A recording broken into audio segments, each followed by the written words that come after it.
Well, good evening, everybody. Nice to have you with us. I'm back to play another concert tonight, so get ready for some fun music.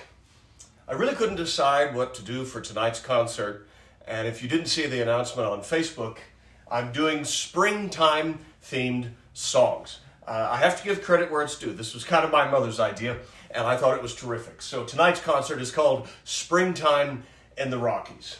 And in honor of that, I'm going to start with the classic rag, written way back in 1901 by Scott Joplin and one of his lesser-known piano students, Scott Hayden. This is called the Sunflower Slow Drag, 1901.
Thank you so much. That's Sunflower Slow Drag by Scott Joplin and Scott Hayden.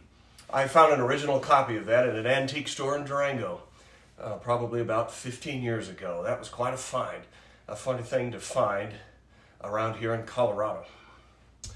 So, like I said, I'm doing songs of springtime tonight, and I thought two of the numbers associated with that kind of thing were both written by one of the great 1920s songwriters, Harry Woods, who was the one-armed songwriter. And he wrote songs that are still very famous today. I'm going to play two of them for you. We're going to do I'm Looking Over a Four-Leaf Clover, and this song, When the Red, Red Robin Comes Bob, Bob, Bobbing Along. This is the original edition of it, the original cover artwork. Looks like I need a new copy of this. Mine has some tape on it. It's probably not that hard to find. So here's two songs by Harry Woods from 1926 and 1927. I'm looking over a four-leaf clover, and when the red, red robin comes bob, bob, bobbing along.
Thank you so much. Two songs by Harry Woods.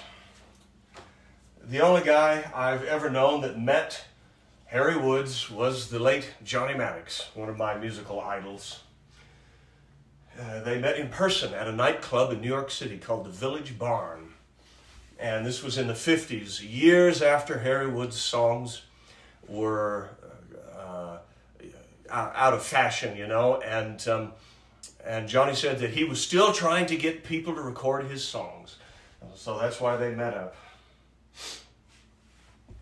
Here's another song that is very indicative of the springtime season. So coming up next from the Broadway show Bumble, starring Al Jolson, 1921, music by Louis Silvers, words by the famous Buddy DeSilva. The one and only April Showers. There's the original sheet music cover.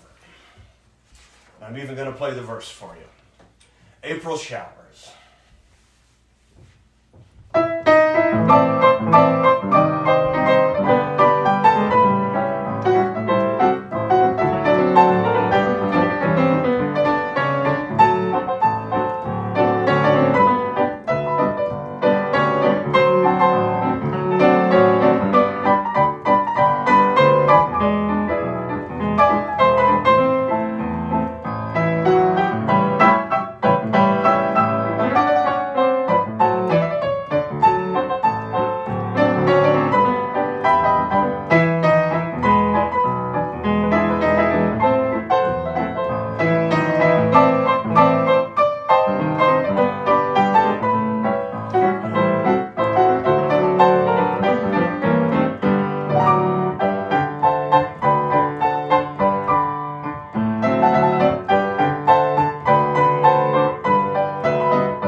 Thank you so much.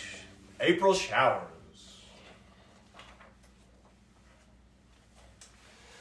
Well, usually at about this point in the concert, I do mention that I accept virtual tips for these performances. If you enjoy this kind of music and want to help support my career, this is a really good new way to do it with the technology of today, live streaming, and there's both PayPal and Venmo information in the postings on all three websites.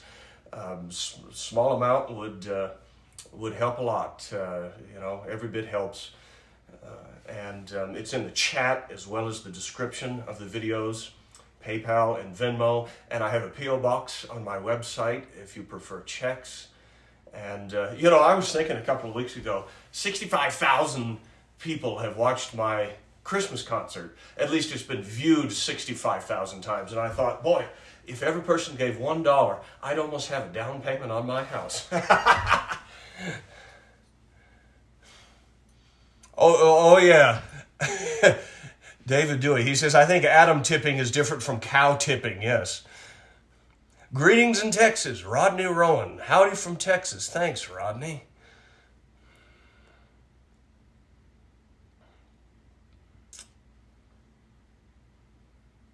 Oh, how interesting. Bill Huffman says, Dan Levinson knew Harry Wood's son. Oh, how interesting.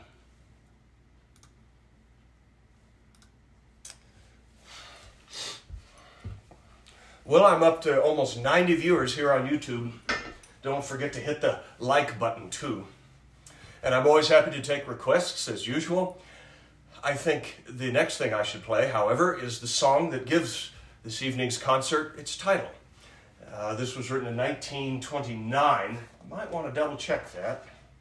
Yeah, 1929, published by Villa Moret in San Francisco, which was owned by the songwriter Charles N. Daniels. Neil Moret was his pseudonym. We discussed him quite a bit when I did my San Francisco-themed concert.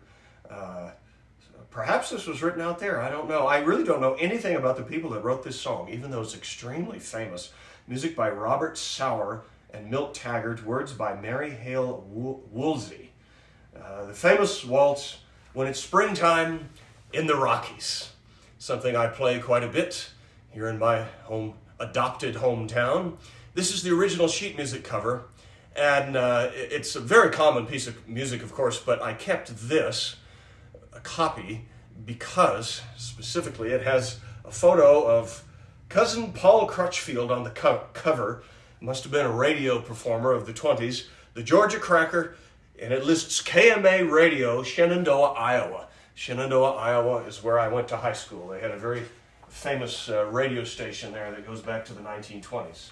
Still there, still in business. I've been on KMA radio. And with it, another song from the next year, 1930, a pretty waltz written in part by Billy Moen, one of the popular songwriters of the period, called Moonlight on the Colorado. So these are the two songs I do for like tourists if I'm playing for ones that live right here in the state of Colorado. When It's Springtime in the Rockies and Moonlight on the Colorado.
you so much.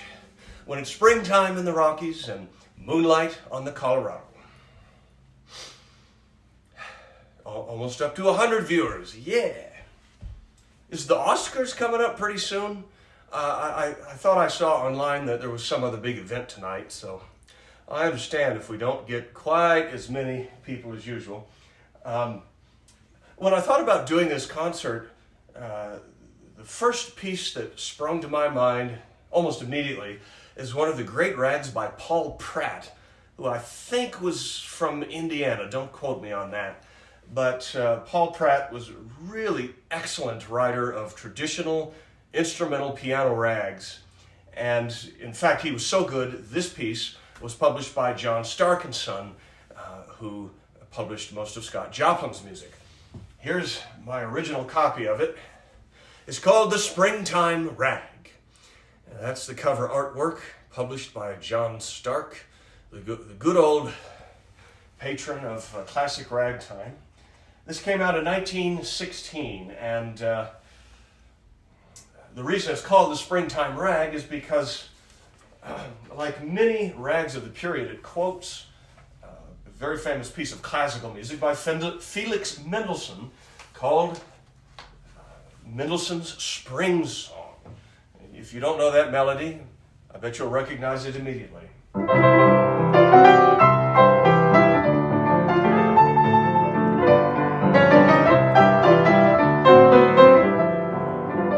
That's Mendelssohn's famous Spring Song. And so you will hear it incorporated in the first section of this rag. It might even be difficult to recognize, but if you listen closely, it's there.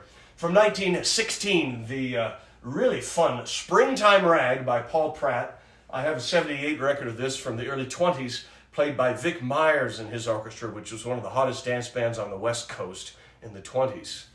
Springtime Rag, Paul Pratt.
Thank you so much. Springtime Rag.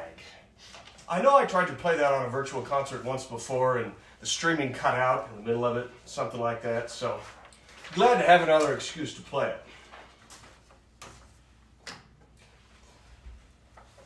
I debated a bit whether I should include the next piece that I'm going to play for you, and I think the answer is definitely yes. And the reason I'm including this is because it was one of many rags at the time that were based on Mendelssohn's Spring Song, that famous melody that you hear in a silent film, for instance, when two people fall in love. And in those days, famous classical melodies were much more well-known than they are today. If you'd gone up to somebody on the street and played them that tune, they would have known that it was called the Spring Song by Mendelssohn. And there's many other examples of that, but that is kind of lost today. That's probably one of the reasons why ragging the classics was so popular in the early 1900s. And I'm going to play one for you by another one of these ragtime writers who was from St. Louis, who was associated with many of the classic ragtime composers. His name was Charlie Thompson. Of course, he wrote the Lily Rag in 1916, but he also wrote a number of other really wonderful pieces that were never published. The only one that ever was the Lily Rag. Shoot, I suppose I could play that for springtime. Why don't I play two of his pieces for you? I'll do the Lily Rag, and then I'll follow that up with the piece that's based on the Spring Song. So here's the Lily Rag first, actually published in 1914, I believe. Very much how Charlie Thompson himself played it.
Thank you so much. The Lily Rag by Charlie Thompson.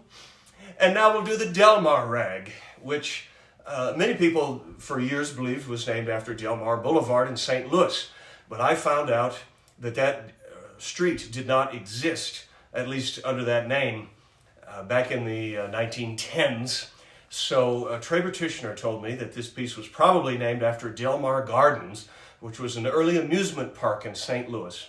And if you listen closely, that spring song theme is there. We know from an interview that Charlie Thompson played both of these pieces in a huge ragtime contest in 1916 against Tom Turpin, who owned the Rosebud Saloon. And Charlie Thompson won the title as the Missouri State Champion ragtime pianist with these pieces. So here's the Delmar Rag.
That's the Delmar Rag. Thank you so much, everybody.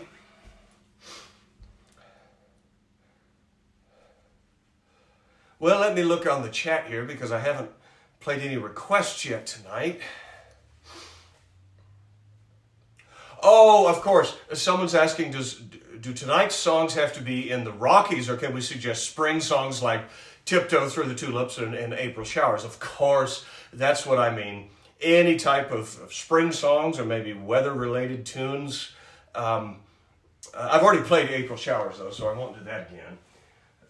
Let's get away from the instrumental rags here for a minute, and I want to play for you, from Nick Taylor. Yep, I'm planning to play that, so hold on and I'll do it. But next, let's get away from the instrumental rags, and I'll play for you a wonderful pop song from about 1919, written by Walter Donaldson, truly one of the great American songwriters that's underrated. I did an entire Walter Donaldson concert about a year or 2 years ago, and I think everyone loved his music. This tune, appropriately enough for tonight's concert, is called When the Bees Make Honey Down in Sunny Alabama. And I had the pleasure of playing this with Ian Whitcomb a few times. That's why I know the tune. When the bees make honey down in sunny Alabama.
Thank you so much.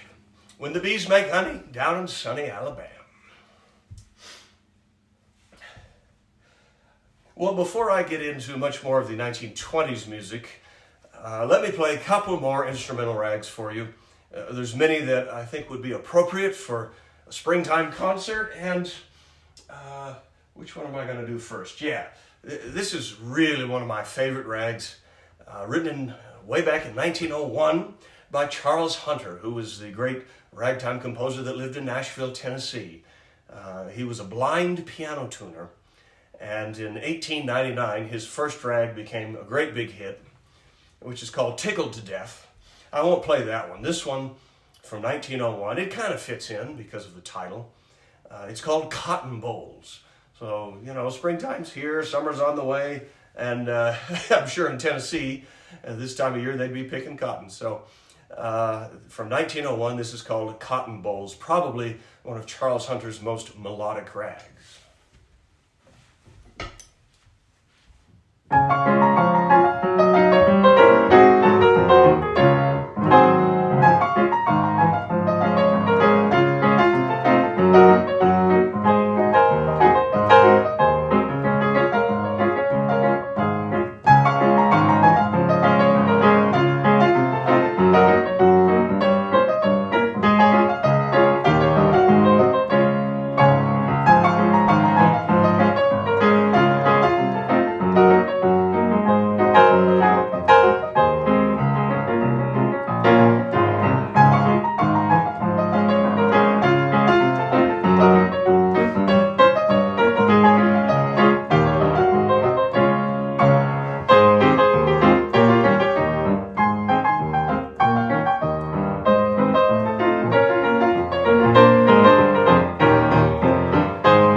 Thank you very much. Cotton Bowls. All right, and right in line with that tune, here's a rag by the great Percy Wenrick, who was called the Joplin Kid because it was from Joplin, Missouri. And he wrote so many pieces of music that it's impossible to name them all. Just as an example, he wrote When You Wore a Tulip and I Wore a Big Red Rose. He wrote on Moonlight Bay, and Put On Your Old Gray Bonnet was another one of his big hits, and The Red Rose Rag. Those are some of the big ones, but instrumental rags, he wrote Ashy Africa, and he wrote a big hit called Dixie Darlings, which I've never played that one. Probably one of the best is called The Smiler. And he also wrote this tune in 1906, not to be confused with Dixie Darlings. It's called Dixie Blossoms, about 1906. And since it's springtime, let's hear this tune. It's blossom time. Dixie Blossoms.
There's Dixie Blossoms. Thank you so much. Well, let's get into the 1920s tunes next.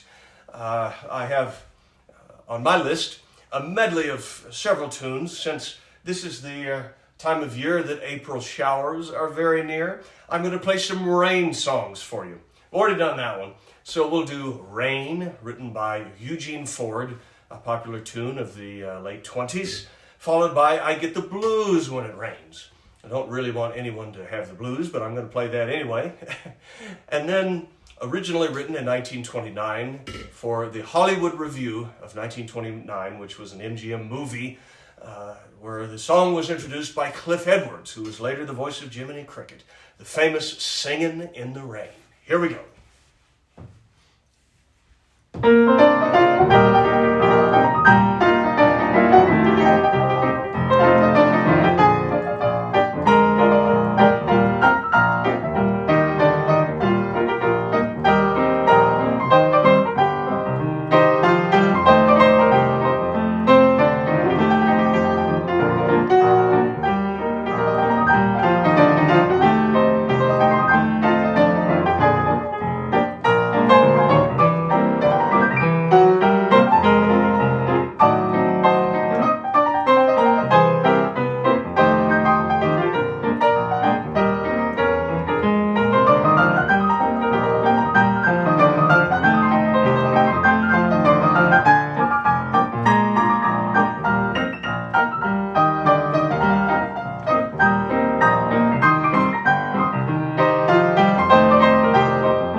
Thank you so much. Singing in the Rain.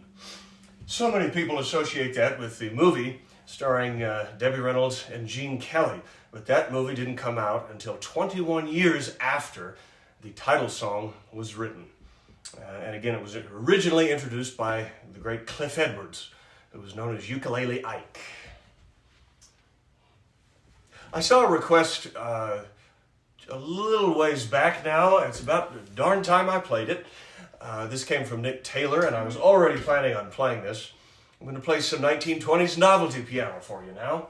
One of the kings of that genre, outside of Confrey, was a man named Rube Bloom. And the only one of his tunes that I ever played just happens to be called Spring Fever.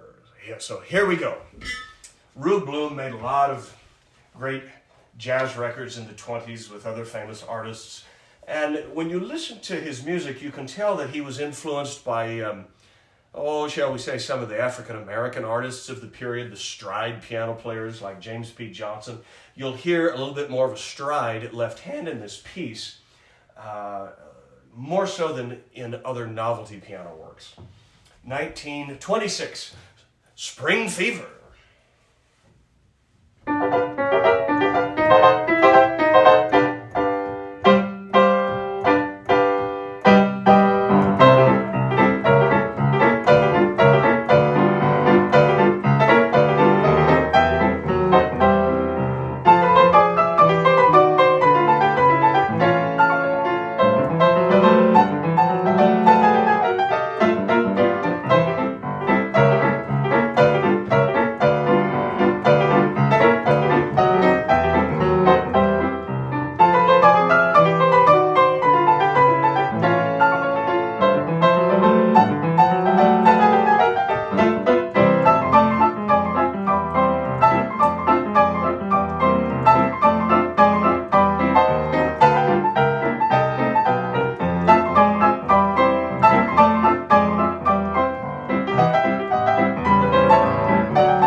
Thank you so much.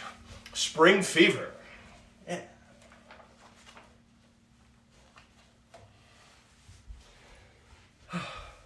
Well, time is just going so fast. It's 7 o'clock already here in Durango, Colorado. And I usually do at least 2 announcements during my concerts that I accept virtual tips for these performances. If you enjoy the kind of music I play, send in a small tip on PayPal or Venmo, and it's very beneficial to my career. If you don't trust PayPal and Venmo, there's a P.O. box on my website for checks. I still get some checks from people and occasionally. And if you have a CD player, all my CDs are available on my own website too. I finally changed my website about 2 years ago so I could sell the CDs directly on my own website. And that's a great way to support live music as well, if you enjoy this kind of thing. I see a request here from Roger. Yeah, I'm going to play that at the end of the concert, so stick around. Don't worry, that's going to be the grand finale.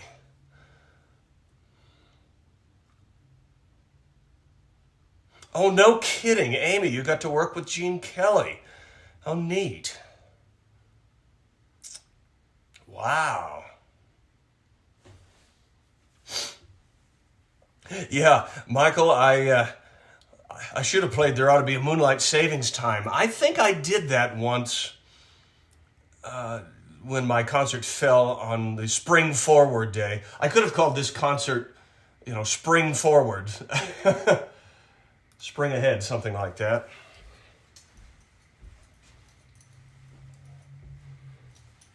Oh, I see a request here from Jim Moritz. I might get to that in just a minute, Jim.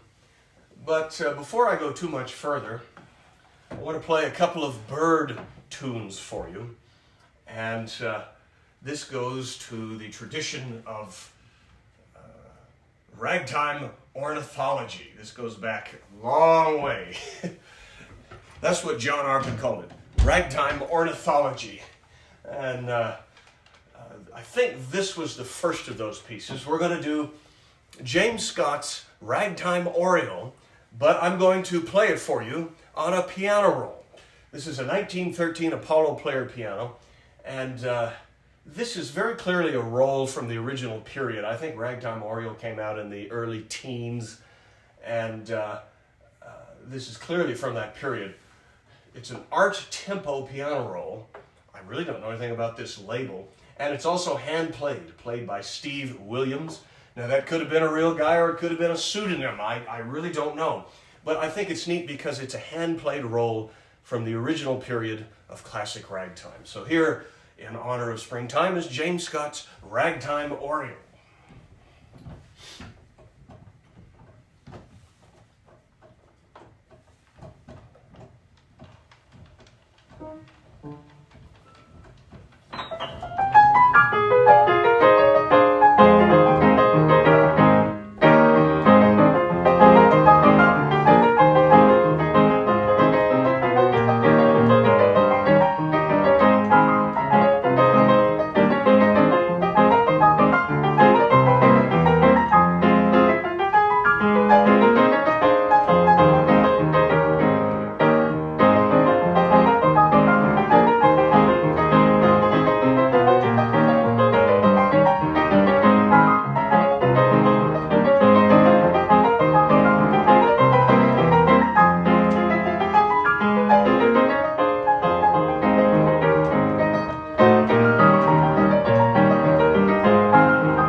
Ragtime Oriole.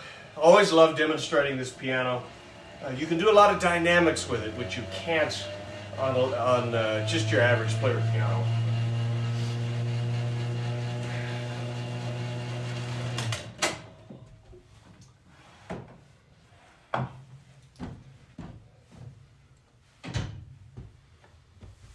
Let's see. Oh, Tom says that's my favorite James Scott rag.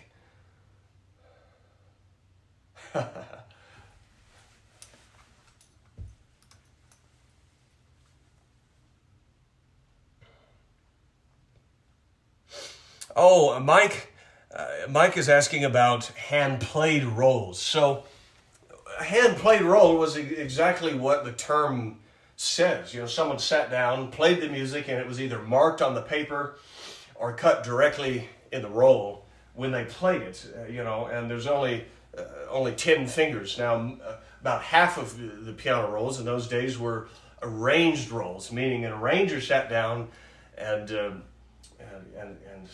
put all the notes on the paper, and therefore it's not hand played, and there could be 15 or 20 fingers playing at one time on the same piano. So I'm more interested in hand played rolls, to be honest with you, but that doesn't mean that some of the pre-arranged ones can be a lot of fun. Oh, he says this is Tom again. He says, I have a piano roll of James Scott's Honeymoon Rag, also played by Steve Williams. Well, I'd like to know who that is. I meant to look it up before tonight's concert. Since I played that piece, I think it would only be appropriate that I play Joe Lamb's beautiful Ragtime Nightingale. How do you all feel about that? Ragtime Nightingale was written in 1915.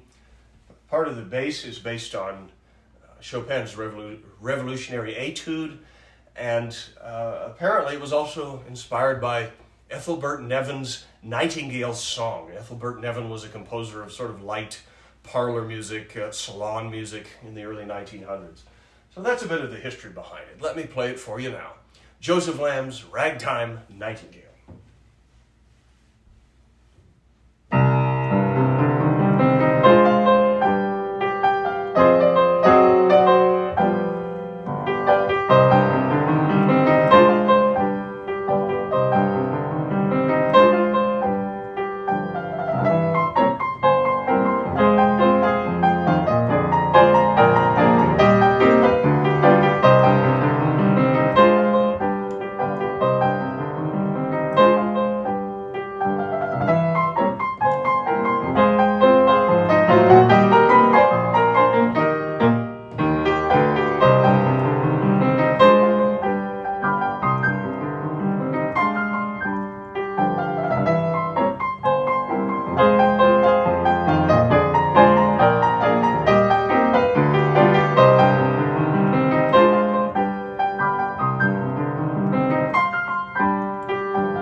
Thank you so much. Ragtime, Nightingale. They don't come any better than that. You know, ragtime music, generally speaking, was meant for dancing. And so you really shouldn't play it with nearly as much rubato as I used in that last piece. However, there are a couple of rags by Scott Joplin and Joseph Lamb in particular that simply beg for use of rubato in a more concert piano style as opposed to dance music. And that's one of those pieces. They're pretty few and far between, and honestly, I think hardly any of the James Scott rags call for rubato like Ragtime Nightingale does, or Scott Joplin's Waltz Bethina, or Heliotrope Bouquet. Those pieces just beg for a more classical piano treatment rather than being played as dance music. Let's see. Well, I'm going to do some more novelty piano for you next. In fact, two pieces by the great Zez Confrey. Everyone knows his tune Kitten on the Keys, but I have learned over the years a few of his selections from the 1930s, which aren't quite as well known, and two of these fit in perfectly for tonight's springtime concert from 1936, I believe. This is a cute one called The Birds' Carnival by Zez Confrey. The Birds' Carnival.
Thank you so much.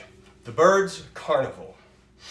I thought of that piece immediately when I was planning tonight's concert, and then another one came to mind right after that. This is another novelty piano piece from 1936 or 37 by Zez Confrey, and I liked this one so much that I used it as the title of one of my CDs. Unfortunately, I am sold out of that one as of a few months ago. It's called Sunshine from the Fingers, perfect for a springtime concert.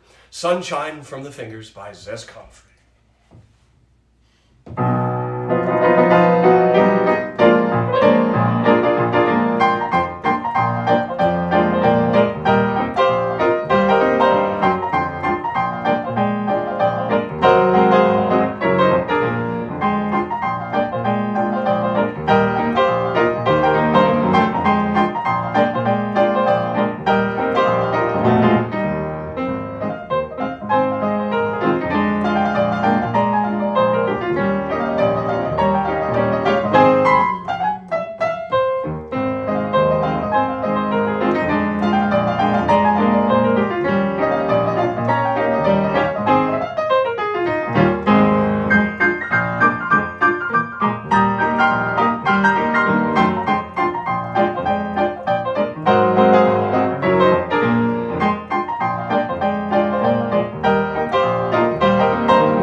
very much. Sunshine from the Fingers. I saw a couple of other requests go by, which I haven't gotten to yet, so I definitely need to do that. And one of them I have sitting right here on the piano. This is a song that took me a minute to think of enough songs for tonight's concert, but then I realized, oh, I have to play this one. We're going to go to a musical movie now. Musical from the 1940s, actually, by the great Rodgers and Hammerstein. They primarily wrote Broadway shows, but after their big hit, Oklahoma, 1943, they wrote music for one movie, which came out in 1945, and it's called State Fair. Here's the original sheet music cover for It Might As Well Be Spring.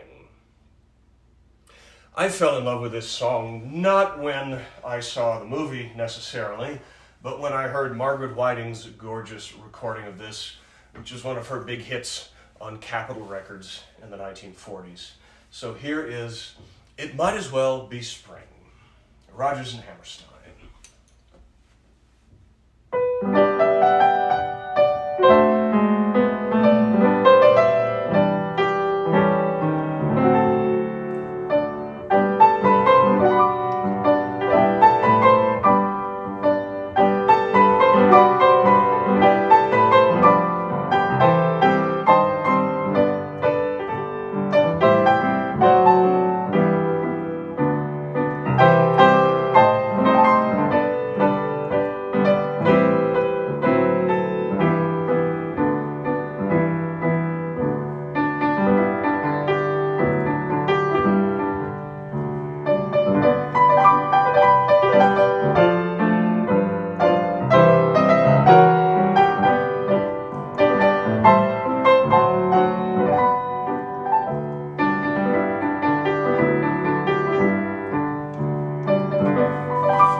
Thank you very much. It might as well be spring.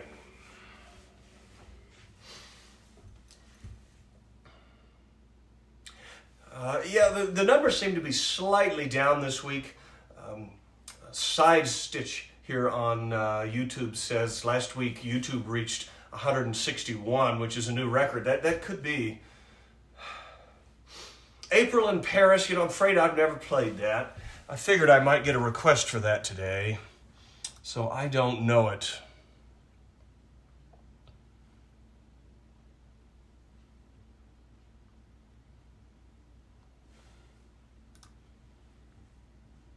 Oh, finally got somebody on Twitch here. I've been waiting to see if anybody would show up. YouTube has had the most listeners for a long time now. The last few songs I'm going to play for you are really quite famous. I bet you'll recognize all of them. That was the other tune. I knew I'd get a request for that. Willie the Lion Smith's Echoes of Spring, but unfortunately I have never ever played it. So you're out of luck on that one.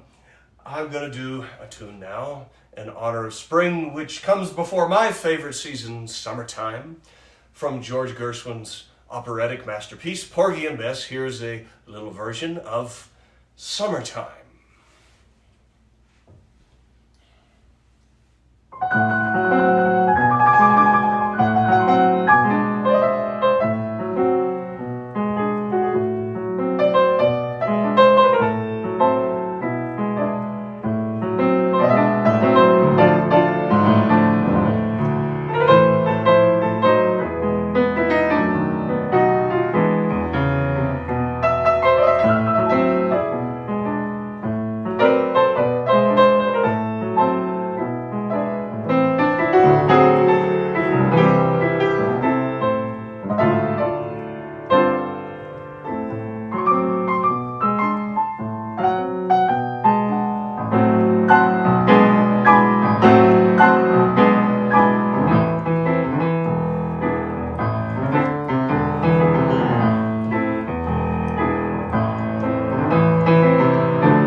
Thank you so much. Summertime.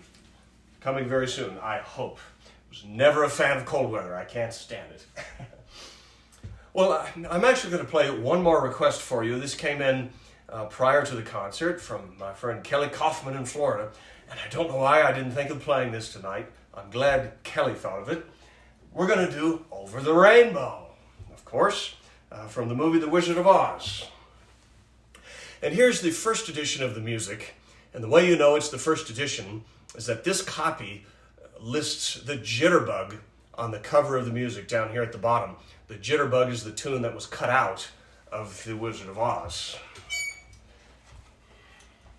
So here now is Over the Rainbow, music by Harold Arlen, lyrics by Yip Harburg from 1939, complete with the original verse, which Judy Garland did not sing in the movie. Over the Rainbow.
Thank you very much.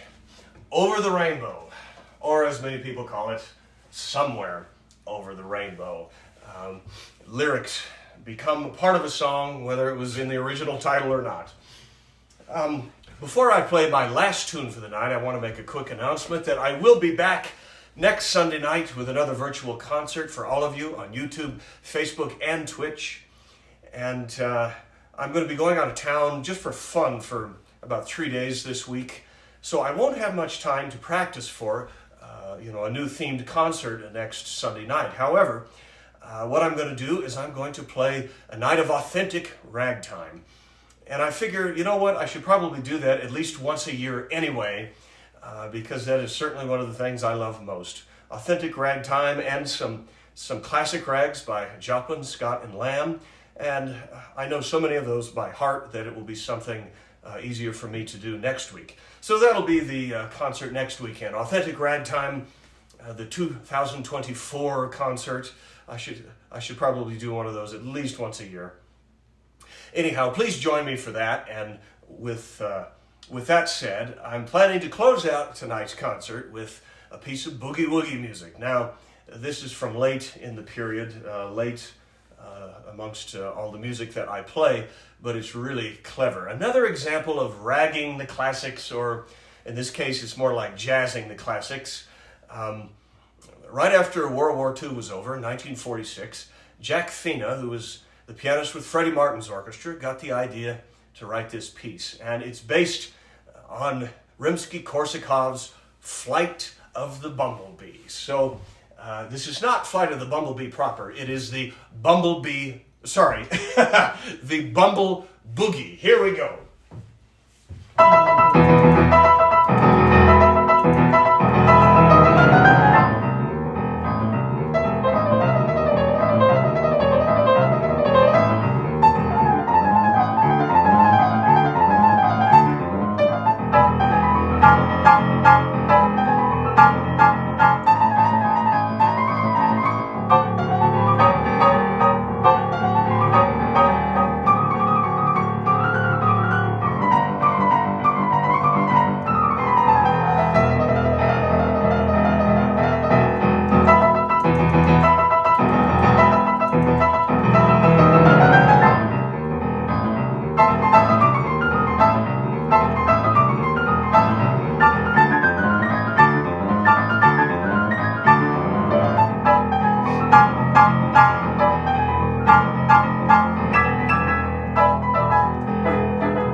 Bumble Boogie. Thank you so much, everybody.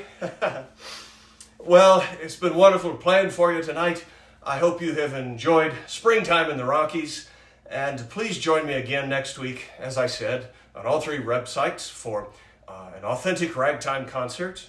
And thank you also for those virtual tips. Even if I can't respond to every one of you, it is much appreciated.